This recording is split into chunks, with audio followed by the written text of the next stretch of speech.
In ancient Babylon, during the reign of King Darius, lived a wise and faithful man named Daniel.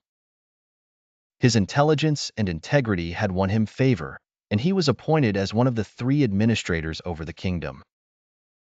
Among them, Daniel's exceptional qualities made him stand out, so much so that King Darius planned to set him over the entire kingdom.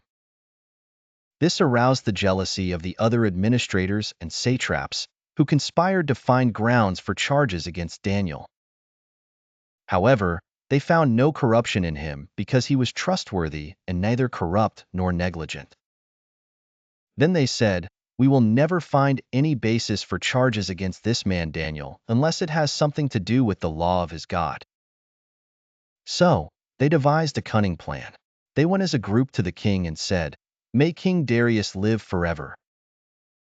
The royal administrators, satraps, prefects, advisors, and governors have all agreed that the king should issue an edict and enforce the decree that anyone who prays to any god or human being during the next 30 days, except to you, your majesty, shall be thrown into the lion's den.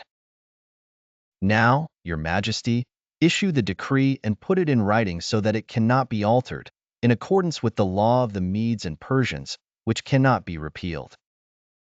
Foolishly swayed by his own pride and the seeming loyalty of his officials, King Darius put the decree in writing. When Daniel learned that the decree had been published, he went home to his upstairs room where the windows opened toward Jerusalem. 3 times a day he got down on his knees and prayed, giving thanks to his God, just as he had done before. These men went as a group and found Daniel praying and asking God for help. So they went to the king and spoke to him about his royal decree. "Did you not publish a decree that during the next 30 days anyone who prays to any god or human being except to you, your majesty, would be thrown into the lion's den?" The king answered, "The decree stands, in accordance with the law of the Medes and Persians, which cannot be repealed."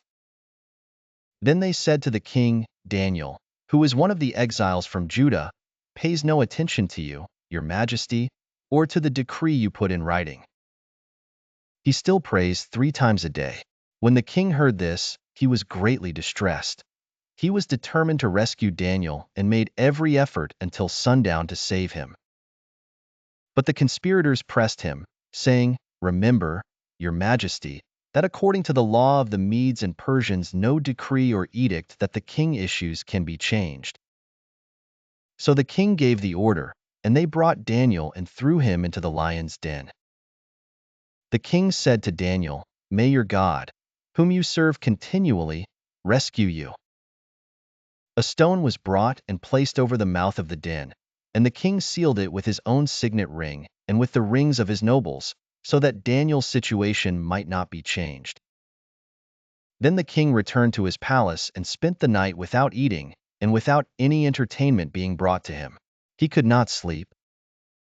At the first light of dawn, the king got up and hurried to the lion's den. The king called to Daniel in an anguished voice, "Daniel, servant of the living God, has your God, whom you serve continually, been able to rescue you from the lions?" Daniel answered, "May the king live forever. My God sent his angel, and he shut the mouths of the lions.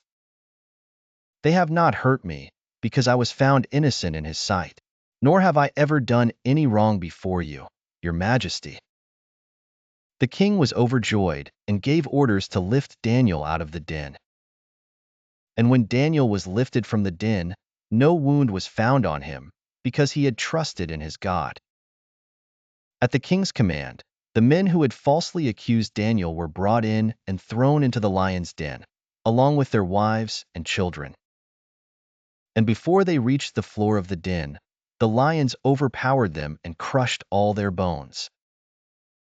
Then King Darius wrote to all the nations and peoples of every language in all the earth, "May you prosper greatly,